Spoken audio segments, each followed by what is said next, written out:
10th flash. Blows dealt by divine compassion. In the name of Allah, the Merciful, the Compassionate.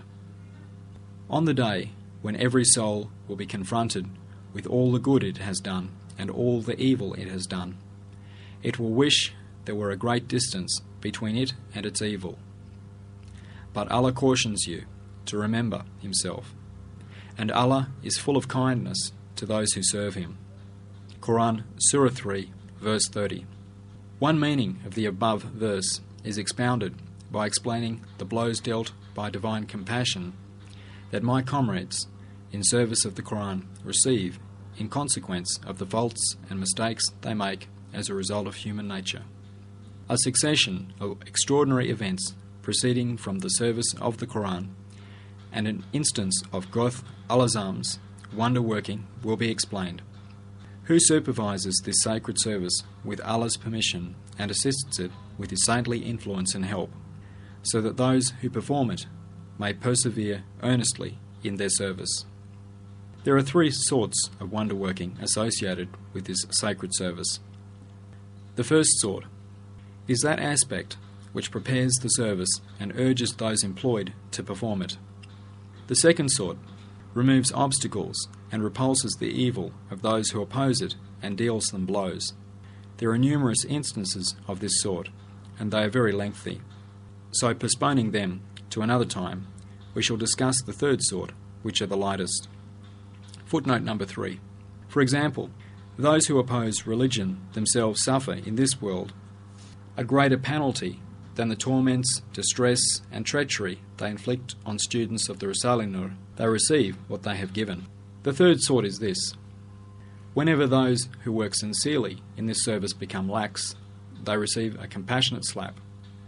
So coming to their senses, they again start working. Incidences of this sort number more than 100. Of only 20 incidences, 13 or 14 received compassionate slaps, while 6 or 7 received restraining slaps. The first. This concerns this unfortunate Sayyid. Whenever I have flagged in my duties and saying, "What is it to me?" have become preoccupied with my own private affairs, I have received a slap. So I have formed the opinion that I received the slap due to my neglect. Because whatever my purpose was that deceived me and spurred me on, I received a slap that was the reverse of it. And studying all the compassionate slaps that my other sincere friends have received, the slaps were the opposite of whatever their aim was. If they were neglectful, so that we have come to the conclusion that the incidents were wonders proceeding from the service of the Qur'an. For example, so long as this unfortunate Sayyid was busy teaching the truths of the Qur'an in Van at the time of Sheikh Sayyid, events the suspicious government did not and could not interfere with me. Footnote number 4. Sheikh Sayyid of Palu was the Naqshbandi Sheikh who led the famous uprising in eastern Turkey against the Ankara government in early 1925. He was captured and sentenced to death in Diyarbakir on the 29th of June 1925. Then, when I said, "What is it to me?"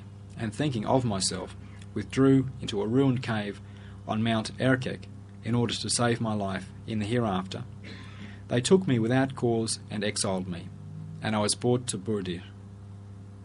There, again, so long as I was serving the Qur'an, at the time all the exiles were watched very closely, and although I was supposed to report to the police in person every evening, I and my sincere students held ourselves to be exceptions.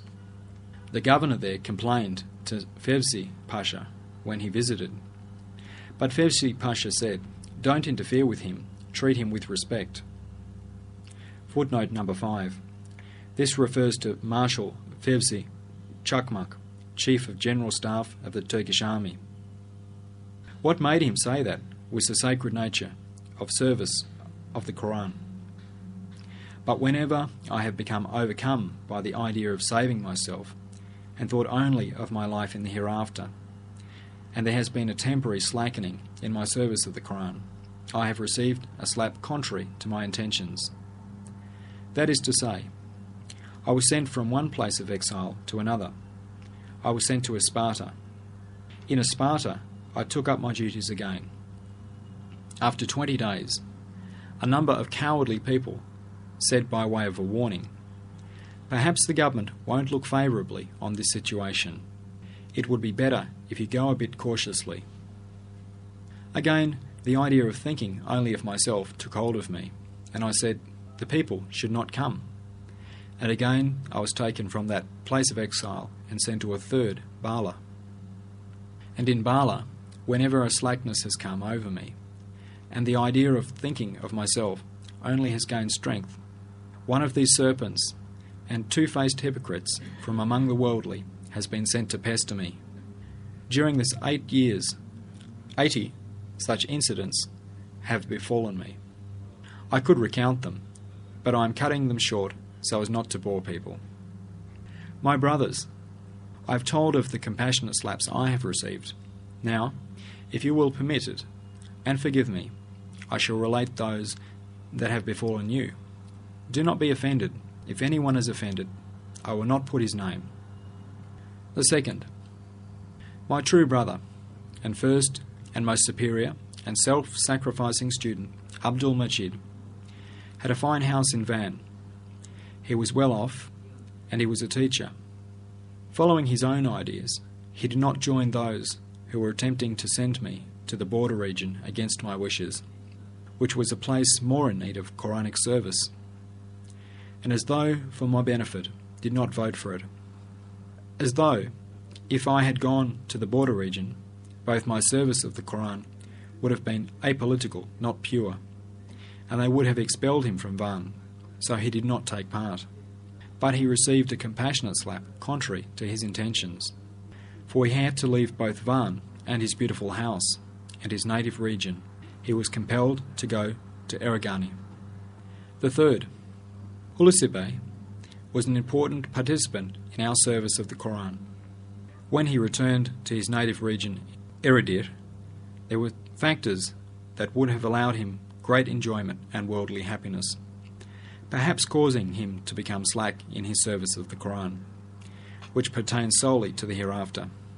For he was reunited with his parents, whom he had not seen for a long time, and he was back home. And because he had returned there with rank and honour, the world was smiling on him and appeared good. Whereas for those employed in the service of the Qur'an, either the world must be vexed with them, or they must be vexed at the world, so that they can perform that service sincerely and earnestly. Ulysses' heart was certainly unshakable, but since such a situation drove him to slackness, he received a slap from divine compassion. For 1 or 2 years, a number of dissemblers were set to pester him, which dispelled all his worldly pleasure. They made both the world vexed at him and him vexed at the world. So in the true meaning of the word, he embraced his duty earnestly. The fourth, this is Mohajir Hafiz Ahmet. He himself said the following: "Yes, I confess that I made a mistake in my interpretation of the question of my life in the hereafter and its connection with the service of the Qur'an. I had a wish that would cause me to be lax in my service, and I received a blow that was compassionate, but also severe, and was atonement. It was like this: my master, Ustad, was not in favour of the new inventions." Footnote number 9. That is, innovations opposed to the marks of Islam, like the Turkish call to prayer. My mosque was next to his house, and the 3 months. Footnote 10. Al-Shudir, Al-Thalatha, the 3 holy months of Rajab, Shaban and Ramadan, were drawing close. If I had abandoned my mosque, both I would have forfeited much reward, and the district would have grown accustomed to not praying. If I had not carried out the new practices, I would have been barred. So according to my interpretation, I wanted my master, whom I loved more than my life, to temporarily move to another village. I did not know that if he moved, or went to another region, it would cause a temporary lapse in my service of the Qur'an. Just at that juncture, I received a blow. It was compassionate, but so awesome that 3 months later, I still have not regained my senses. However, praise be to Allah, according to what my Master says, it was imparted to him that we may hope from divine mercy that each minute of the calamity is equivalent to a day's worship. For the mistake was not due to enmity. The wish occurred to me only because I was thinking of my life in the hereafter. The fifth, this Hakka Effendi. Since he is not here now, I am deputizing for him, as I did Hulusi Bey, and say this. While Hakka Effendi was carrying out to the letter his duties as student, an immoral Kaymakam came to the district. Footnote 12. The head official of a district. So he hid what he had written, so that harm should come neither to his master nor to himself. He temporarily gave up his service to the Risale-i. Suddenly, a court case was opened against him, which had the meaning of a slap dealt by divine compassion, as a result of which he would have had to pay a fine of 1,000 liras. He was subject to that threat for a year, until he came here and we met, and on his return he again took up his service of the Qur'an and the duties of being a Risale-i student. Then the decree of the compassionate slap was lifted and he was acquitted. Later, a further duty commenced for the students, which concerned the writing out of the Qur'an in a new way. Footnote number 13. This refers to it being written so as to show the miracle of coincidences. For coincidences, see note number 1, page 55. A section was given to Hakka Effendi. He embarked on the section enthusiastically and wrote out a 30th part of the Qur'an. But because of his straitened circumstances, he felt compelled to secretly undertake the defence of someone in a court case. He suddenly received another compassionate slap. The finger he used to hold his pen was broken. It was though warning him, this finger won't write out both the lawyer's case and the Qur'an. We were astonished at his finger, because we did not know about his taking on the case. Then it was understood that the sacred, pure service of the Qur'an did not involve the fingers, which were particular to it in other work. Anyway, I know Hulusi Bey like I know myself, and spoke in his place. And Hakka Bey is just the same. If he does not like my acting as his proxy, he can write about his slap himself. The sixth. This is Bekir Effendi. He is not here at present, so like I acted as proxy for my brother Abdul Majid, relying on his confidence and loyalty, and what all my close friends like Shamli Hafiz and Suleiman Effendi say and know. I say this. Bekir Effendi had the 10th word printed, and we sent him the 25th word on the miraculousness of the Qur'an to print before the new letters were introduced. Footnote 15. That is the introduction of the Latin alphabet at the end of 1928. We also wrote that we would send him the printing costs, and as we sent him the costs of printing the 10th word, but thinking of my property and seeing that the printing costs would be around 400 liras, Bekir Effendi thought to himself, perhaps the Hodja won't be pleased if I pay it out of my own pocket, and his soul deceived him. It was not printed, and caused considerable harm to our service of the Qur'an. 2 months later, 900 liras of his were stolen, and he received a compassionate but severe blow. Allah willing, the lost 900 liras was like the giving of alms. This is Shamli Hafiz Tevfik. Footnote number 16. Tevfik Göksu, 1887 to 1965, was Bediuzzaman's student and scribe in Bala. He was imprisoned together with him in Eskişehir and Denizli. He saw Bediuzzaman in Damascus in 1911, where his father was serving in the army, hence his name, Shamli. He himself says, "Yes, I confess that because of some things I did unknowingly and in error, which would have caused harm to our service to the Qur'an, I received 2 compassionate slaps. I have no doubt that they were the result of that. The first, All praise be to Allah. I was endowed with handwriting of the Arabic script, which is to a degree appropriate for writing the Qur'an. My master first of all assigned me 3/30th parts of the Qur'an to write out, and I divided the rest among the others. Desire to write out the Qur'an destroyed my wish to perform the service of writing out the rough and final drafts of parts of the Risale-i. I even had the conceited idea of wanting to surpass the others who did not know the proper writing of Arabic script. I had even said arrogantly, when my master told me, as a precaution about the writing, that it was for him. I know this. I don't need to learn it. And so in accordance with this mistake of mine, I received an extraordinary, unimaginable slap. What I wrote was not even as good as that of brother Husrev, who knew the least about writing the Arabic script. We were all astonished, and we have understood now that it was a slap. The second, I confess that 2 of my attitudes were damaging for the complete sincerity necessary for service to the Qur'an, which has to be purely for Allah's sake, and I received a severe blow.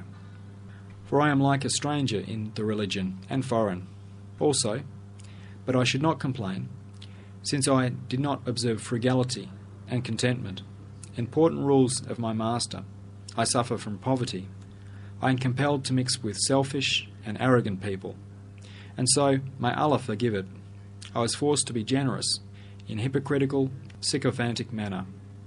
My master frequently warned, reminded, and scolded me, but unfortunately I could not save myself.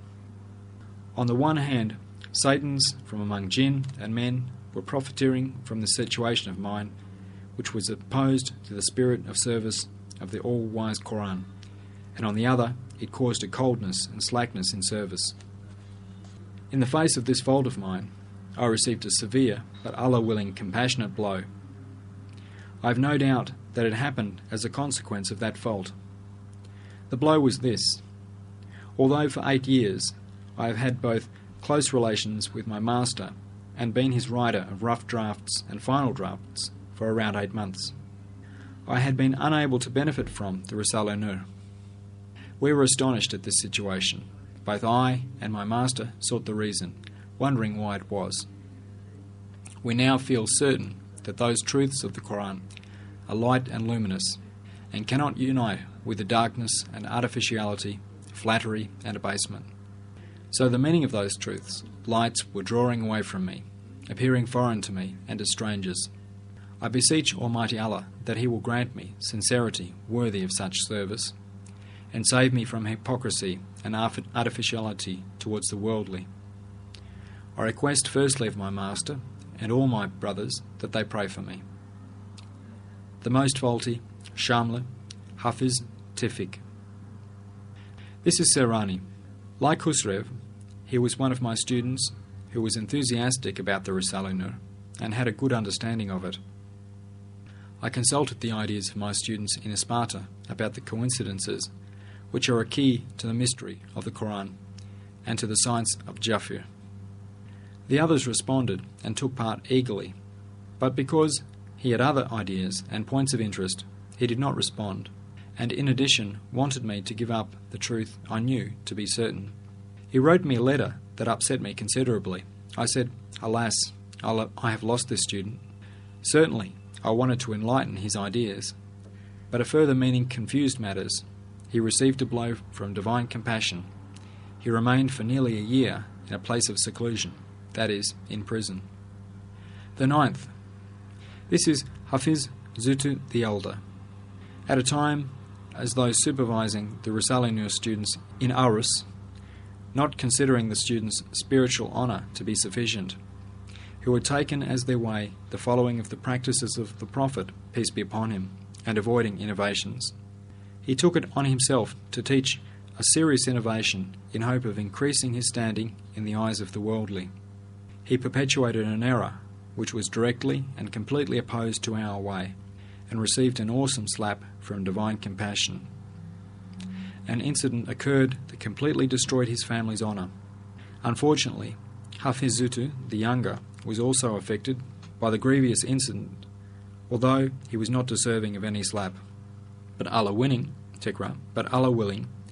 it will be like a beneficial surgical operation, delivering his heart from worldly attachment and making it over totally to the Qur'an.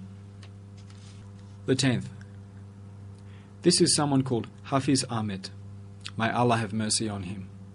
For 2 or 3 years, he wrote out the treatises, encouraging fashion, and he benefited from them. Then the worldly took advantage of a weak trait in his character. His enthusiasm was dampened.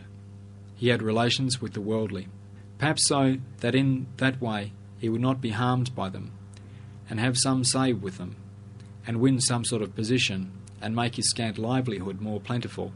And so, in return for the slackness and harm that was thus caused to his service of the Qur'an, he received 2 blows. One was that 5 more people had to be supported by his scant means, and his situation became truly wretched.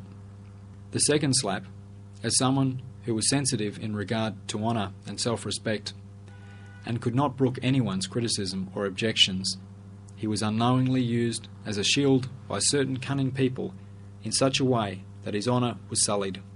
90% of his honour was destroyed, and 90% of people were turned against him. Anyway, may Allah forgive him. Allah willing, he will come to his senses and return in part to his duty. The 11th. This was not written, since perhaps he would not agree. The 12th. This is the teacher, Ghalib. May Allah have mercy on him.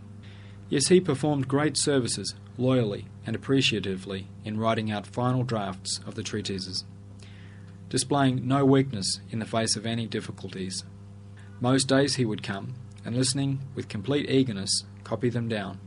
Then, in return for a fee of 30 liras, he had the whole of the words and letters written out.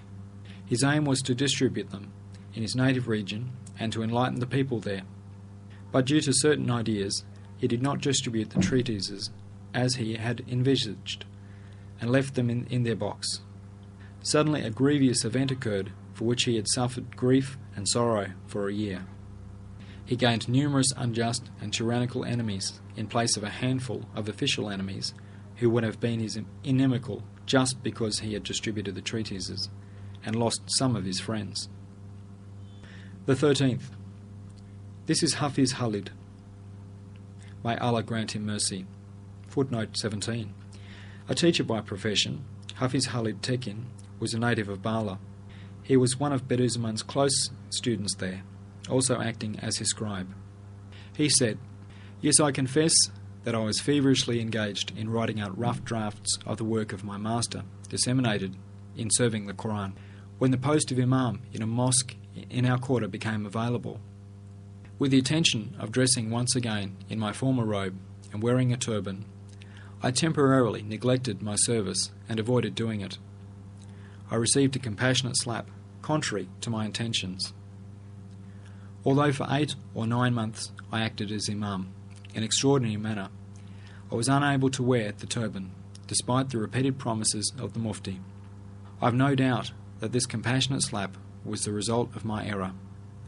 I was both someone addressed by my master and his scribe of rough drafts. He suffered difficulties due to my neglect. In any event, still thanks be to Allah, we realized my error and understood just how sacred this service is. We were confident that behind us was a master like a protecting angel, like Shah Gailani, the weakest of Allah's servants, Hafiz Khalid. The 14th. This consists of the 3 small slaps the 3 Mustafas received. The first. For 8 years, Mustafa Chavush, may Allah grant him mercy, attended to our small private mosque and saw to its stove, paraffin, and even the matches. I learnt later that for 8 years he provided for the paraffin and matches out of his own pocket. On the night before Friday in particular, so as long as there were not some other essential matter, he would join the congregation. Then, taking advantage of his ingenuousness, the worldly said to him, "They are going to interfere in Hafiz's," one of the scribes of the words, wearing a turban. He should also temporarily give up secretly making the call to prayer. You tell the scribe to take off his turban before they remove it by force. They did not know that for someone like Mustafa Çavuş, with an elevated spirit, to tell someone employed in service of the Qur'an to remove his turban was extremely difficult. But he told him what they had said. That night, I dreamt that Mustafa Çavuş came to my room with dirty hands behind the kaymakam. The following day, I said to him, Mustafa Çavuş, whom did you see today? I dreamt of you with dirty hands behind the kaymakam. He replied, Alas, the Muta told me to tell the scribe.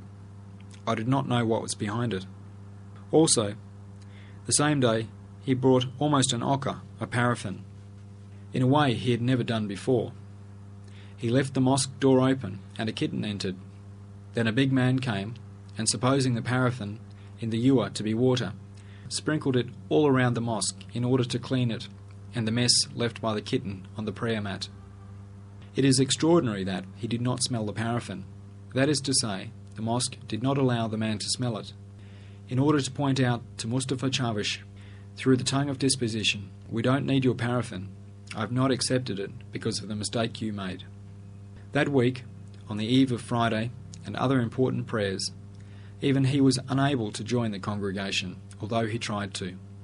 Then, seriously repenting and seeking forgiveness, he regained his former purity of heart. The second Mustafas. These are my valuable, hard-working and important student Mustafa from Kule Önü and his most loyal and self-sacrificing friend Hafiz Mustafa, may Allah grant him mercy. After the religious festival, I sent word telling them not to come so that the worldly should not bother us and cause any slackness in our service of the Qur'an. But if they had to come, they should come singularly. Then one night, 3 of them came all together. They intended to leave before dawn, in a way that had never previously occurred.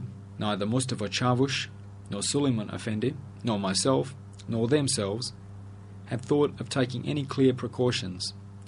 We were made to forget to do so. Each of us left it to the others and took no measures. They left before dawn. Then for 2 hours they were continuously pounded by such a storm that I was alarmed, thinking that they would not be saved from it. Until that time, this winter, neither had there been such a storm, nor had I pitied anyone so much. As a punishment for his lack of caution, I was going to send Suleiman after them to find out if they were well and safe. Mustafa Çavuş said, if he goes, he will be stranded too, and I'll have to go after him to find him. Then Abdullah Çavuş will have to come after me. So saying, we place our trust in Allah, we waited. Question. You consider the calamities visited on your special friends to be slaps, punishment for laxity in their service of the Qur'an, whereas those that are truly inimical to you and to the service of the Qur'an remain safe and sound. Why are friends dealt slaps while enemies are left untroubled? The answer. According to, wrongdoing does not continue, but unbelief does. The errors of friends are wrongdoing of a sort in this service of the Qur'an of ours, and are therefore swiftly punished. A person receives a compassionate slap, and if he is sensible, realizes his error. But enemies' opposition to the service of the Qur'an, and their efforts to prevent it, are on account of misguidance, knowingly or unknowingly. Aggression against our service assists atheism. Since unbelief persists, generally they do not immediately receive any blows. Just as the penalties of those perpetrating small crimes are delivered locally and serious crimes are sent to the higher courts, so too, according to the rules, the small errors of believers and close friends are punished swiftly and in part in this world, in order to quickly purify them. But the crimes of the people of misguidance are so great that since their punishments cannot be contained in this brief worldly life, as required by justice, they are referred to the supreme tribunal in the eternal realm, and mostly do not receive any punishment here. The Hadith. This world is the prison of the believers, and the paradise of the unbelievers. Footnote 19. Muslim Zud 3, Tirmidhi Zud 16, Ibn Majzud 3, Musnad 2, 197, 323, 389, and 485. This alludes to this truth. That is to say, because the believer receives partial punishment for his faults in this world, it is a place of punishment for him. In relation to his happiness in the hereafter, this world is a dungeon and hell. And since the unbelievers will not be released from hell, they in part receive the rewards for their good works in this world, and their large sins are postponed. This world is their paradise in relation to their life in the hereafter, for in reality, in meaning, the believer is far happier in this world also than the unbeliever.